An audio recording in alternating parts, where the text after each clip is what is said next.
establish those lines of communication. The work remains. Today is the first step of a long and difficult journey, but an important one.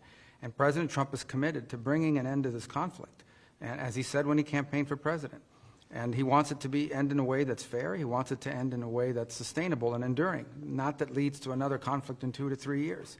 That's not going to be easy to achieve, but he's the only one in the world that can begin that process. Donald Trump is the only leader in the world that could initiate that process, and today was the first step in that process. I came away today convinced that they are willing to begin to engage in a serious process to determine how and how quickly and through what mechanism can an end be brought to this war. Whether we can ultimately reach that outcome will obviously depend on every side in this conflict's willingness to agree to certain things.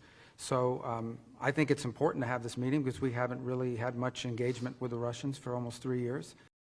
And so I would say to you that in order to bring an end to any conflict, there has to be concessions made by all sides. We're not going to predetermine what those are.